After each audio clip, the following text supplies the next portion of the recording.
नमस्कार दोस्तों, स्वागत है आपका आज की हमारी नई वीडियो में। आज हम बात करने वाले हैं कुछ ही दिन पहले पोप ने ये बयान दिया है कि barking of NATO at Russia's door have forced Putin to invade Ukraine. मतलब बहुत बड़ी बात इन्होंने कह दी है बहुत ही तीखे शब्दों में कि अगर नाटो रशिया के ऊपर कार्य मतलब इतना एग्रेसिवनेस ना दिखाता और ज़ेलेंस्की को ना उकसाया होता नाटो ने उन्हें जॉइन करने के लिए, तो ये जो रशिया ने किया है, पुतिन ने किया है, ये शायद नहीं होता। इसके बारे में हम बात करेंगे आगे की स्लाइड्स में। ये एक आर्टिकल पब्लिश हुआ है कुछ न्यूज़पेपर पर, जैसा कि मैंने आपको बताया, Pope Francis asserts NATO's barking at Russia's door might have paved way to Ukraine war. और एक ये दूसरा आर्टिकल आप देखेंगे फर्स्ट पोस्ट पे, जिसमें लिखा है NATO's barking at Russia's door might have caused Ukraine war.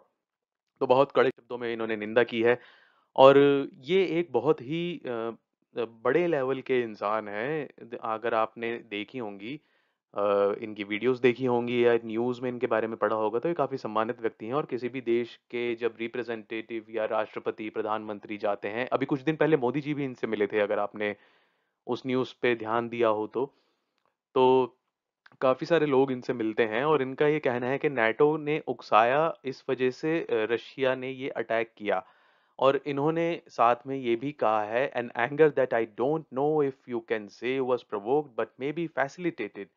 मतलब इन्होंने ये कहा है कि आपने सीधा-सीधा एक तरह से खुले तौर पे नाटो को और यूएसए की तरफ इन्होंने बयानबाज़ी की है। इन यूएसए की तरफ इनडायरेक्टली की है, नाटो को तो डायरेक्टली बोल दिया है कि भई तुम्हारे भड़काने पर, तुम्हारे चिंगारी लगाने पर ये सब ड्रामा हुआ है, जो भी कुछ हो रहा है। इन्होंने साथ में ये भी कंडेम्न्ड किया है वेपन इंडस्ट्री को।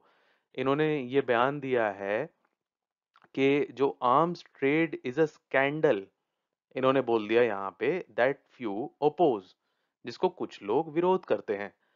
अब ये तो कोई भी इंसान समझ जाएगा कि जब 2 देशों की लड़ाई होगी, तो दोनों देश ज़ाहिर-सी बात है कि अपने हथियार बढ़ाना चाहेंगे, हथियार खरीदना चाहेंगे।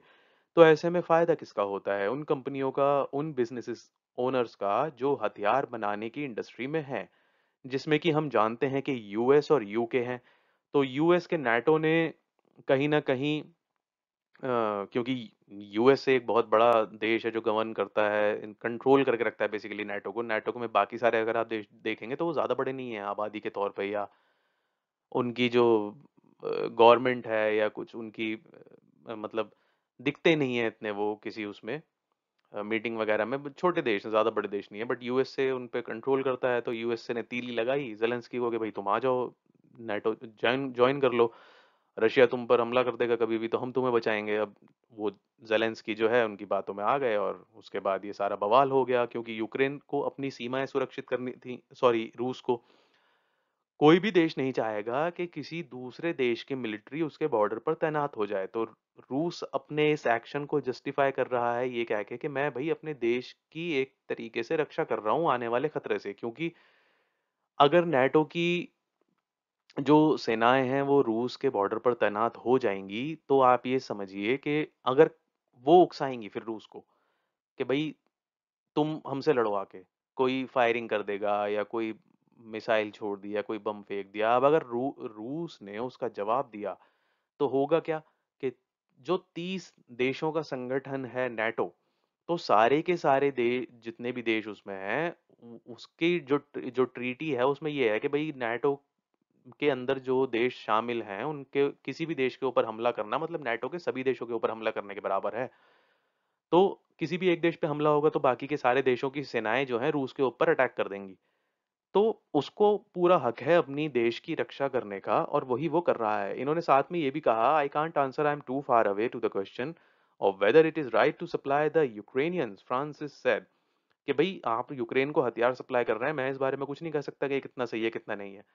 There are international interest in every bit, के हर चीज़ में इंटरनेशनल इंटरेस्ट हैं। One can not think that a free state can wage war on another free state. कोई भी ऐसा नहीं सोच सकता कि एक फ्री स्टेट दूसरे फ्री स्टेट पर हमला कर देगा। In Ukraine it was the others who create the conflict, के मतलब यूक्रेन के केस में कोई और ही है जिसने पूरा का पूरा मामला बखेड़ा खड़ा किया है। और कहीं न कहीं इनकी बात सही भी है, जो इन्होंने कही है ना कि हथियारों वाली, ये कहीं न कहीं बात काफ़ी सही है। क्योंकि उसके बाद ही आप ये अगला आर्टिकल देखेंगे इंडिपेंडेंट का कि war in Ukraine is a gold rush for western arms makers experts says. तो जैसा कि मैंने आपको स्टार्टिंग में ही बताया कि ये गोल्डन अपॉर्चुनिटी है हथियार बनाने वाली कंपनीज के लिए और उन देशों के लिए जो हथियार सप्लाई करते हैं। दो बेनिफिट हैं, एक तो ये लोग इनसे हथियार खरीदेंगे, Russia Ukraine, sorry Ukraine, Russia तो नहीं खरीदेगा, रशिया तो खुद आर्म्स सप्लाई करता है। युक, यूक्रेन खरीदेगा, और जब यूक्रेन खरीदेगा तो ये बाकी के जितने भी देश हैं दुनिया में उनको ये दिखाएंगे, देखो हमारे बनाए हुए हथियारों से यूक्रेन ने अपने आप को बचाया है, तो आप भी खरीदो, हमारे जेट्स खरीदो, हमारी मिसाइल्स खरीदो, हमारी गन्स खरीदो, हमारे मतलब दुनिया भर की चीजें होंगी। और अब ये जो अगली बात कही गई है इस आर्टिकल में उसी में से कुछ हिस्से हैं। Western arms manufacturers are racing to cash in on the billions of dollars sales in gold rush created by Russia's invasion of Ukraine and the likely increased militarization of Europe that will follow says industry experts। तो आने वाले दिनों में ये जो militarisation हो रहा है इससे उन्हीं कंट्रीज को फायदा होने वाला है जो आर्म्स वगैरह की, जहाँ पर कंपनियां हैं और जो मैन्युफैक्चरर हैं जो इस बिजनेस में हैं। Already the US and other western nations are providing large sums to help Ukraine defend itself in the short term. तो शॉर्ट टर्म में यूएस और बाकी दूसरी वेस्टर्न कंट्रीज जो हैं वो यूक्रेन को आर्म सप्लाई कर रही हैं and making it easier to obtain weapon such as stringer, Javelin and Stormer missile system. तो मिसाइल सिस्टम भी इनको दिया जा रहा है, हर तरीके से सपोर्ट किया जा रहा है कि भाई तुम लड़ो, मतलब देश बर्बाद करो, हम तुम्हारे पीछे हैं, हम तुम्हें दे रहे हैं सामान सारा, तुम जाओ लड़ो मरो, हमें क्या लेना देना, हमें तो अपने हथियार बेचने हैं। Companies such as Raytheon Technologies have seen their share price increase by up to 15% in the last 6 months। तो पिछले 6 महीने के अंदर ये बात देखो, 2 महीने से युद्ध चल रहा है लेकिन 6 महीने पहले ही ये शेयर प्राइसेस जो है इंक्रीज होने शुरू हो गए थे। तो कहीं ना कहीं इन लोगों को पता था कि इनको आने वाले टाइम में क्या करना है, कैसे स्ट्रेटजीज बनती हैं। तो 6 महीने से ये 15% हाई पे चल रहा है।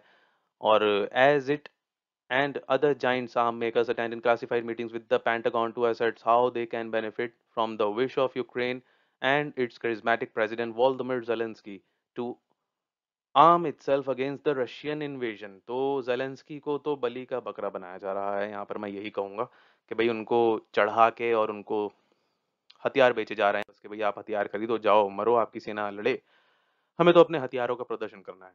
Nations include Germany, fundamentally pacifistic since the end of the Second World War, are now seeking to reshape their entire military in the wake of Russia's actions। तो जर्मनी जो इतना बड़ा मतलब देश है जो सेकंड वर्ल्ड वॉर के बाद आराम से शांति से बैठा हुआ था, उन्होंने कभी भी अपने डिफेंस बजट पे कोई ज्यादा खास ध्यान दिया नहीं, लेकिन अब इस युद्ध के बाद, रशिया यूक्रेन युद्ध के बाद वो भी ध्यान दे रहा है और अपने मिलिट्री बजट को बढ़ाने की सोच रहा है। जर्मनी हैज, और उन्होंने ऑलरेडी प्लेस कर दिया है ऑर्डर 35 F-35 फाइटर्स जेट्स का, the world's most modern combat aircraft. US manufacturer Lockheed Martin, तो लॉकहेड मार्टिन एक यूएस की कंपनी है जो हथियार, ये जितने भी डिफेंस इक्विपमेंट्स होती है ये मैन्युफैक्चर करती हैं, इनको ऑलरेडी ऑर्डर दे दिया गया है, और 35 क्वांटिटी का F-35 फाइटर्स जेट्स का। The move came after German chancellor Olaf Scholz had said Berlin would increase its military expenditure by a one-off payment of 113 billion and commit to devoting 2% of its annual budget on arms expenditure। तो arms budget बढ़ने वाला है सभी देशों का, ज़्यादातर जो western देश हैं उनका बढ़ेगा, जो इतने टाइम से शांत बैठे हुए थे, जिन्हें कभी ज़रूरत महसूस नहीं होती थी। तो basically it's all the part of the business कि आप डर दिखाइए, लड़ाई दिखाइए और अपना सामान बेचिए। In attacking Ukraine, Putin does not just want to eradicate a country from the world map, he is destroying the European security structures, Scholz told German legislators in February। तो ये उनकी तरफ से बयान दिया गया।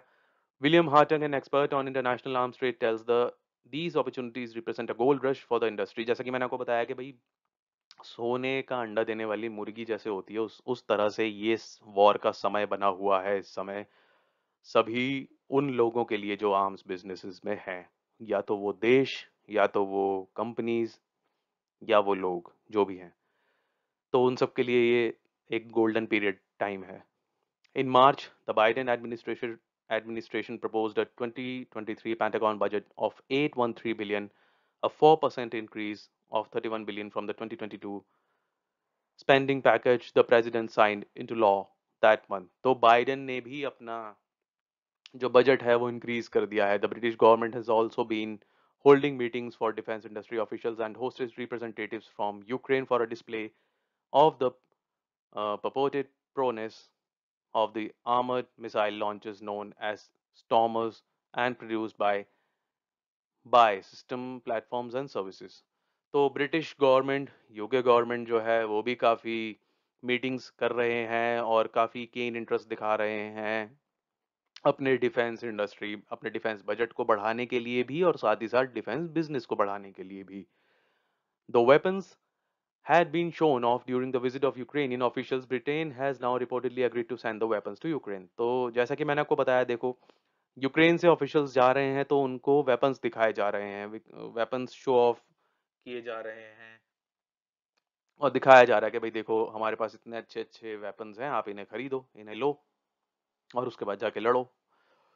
The weapons had been shown to ये part हमारा हो गया. During the visit, the British Army's 3rd Division and Royal Marine demonstrated a range of equipment and options for further military support, including defensive missile and protected mobility vehicles. तो जितने भी mobility vehicles होते हैं जैसे tank हो गए और जितने भी इक्विपमेंट्स हो गए उससे रिलेटेड, तो उनका इन्होंने एक डिस्प्ले इनको किया है. जब यूक्रेनियन ऑफिशियल्स वहां गए हैं, ब्रिटिश आर्मी ने दिखाया है कि भाई देखिए आप कैसे यूज कर सकते हैं और ये कितने एडवांस हैं, कितने अच्छे हैं, इनको यूज कीजिए आप युद्ध जीत जाएंगे. उनको एक चढ़ाया जा रहा है. This would not be the first time the UK government has used an actual conflict as an opportunity to showcase British made arms. तो ब्रिटिशर्स के बारे में तो हिंदुस्तान से बेहतर और कौन जान सकता है. ब्रिटिशर्स ने क्या क्या किया है, हर वक्त अपना फायदा, जहां दिखा फायदा वहीं ब्रिटिशर्स ने अपने पैर फैलाए हैं. चाहे वो युद्ध हो, चाहे वो पेंडेमिक हो, चाहे वो बीमारी हो, आपदा हो, कुछ भी हो.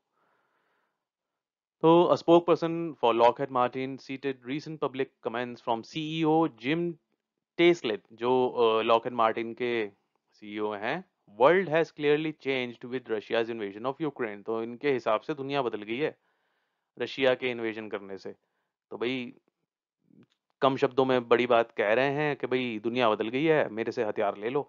A major global power cross a recognized international border to take territory by force, and as a result, the value of strong deterrence to war as an instrument of nations' geopolitical strategy has not been as great since the middle of the 20th century, he said.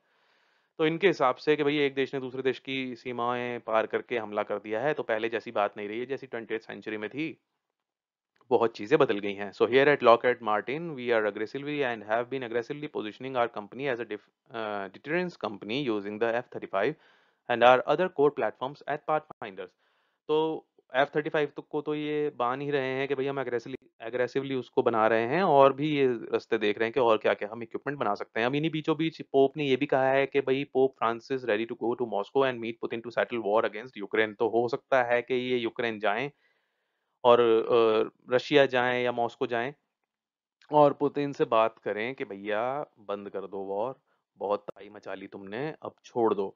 तो इनकी तरफ से एक comment आया है, I am not going to Kyiv for now. अभी तो नहीं जा रहा हूँ. I feel I should not go. मुझे नहीं लगता मुझे जाना चाहिए. I have to go to Moscow first. मुझे पहले मॉस्को जाना है. I have to meet Putin first, he said, कि मुझे पहले पुतिन से मिलना है, उन्होंने ये कहा. हालांकि पुतिन ने इस बारे में कोई भी जवाब नहीं दिया है फिलहाल. As mentioned earlier, Vladimir Putin has yet to respond to Pope Francis called for a meeting in Moscow to discuss the war in Ukraine. The summit will be held in an attempt to end the crisis.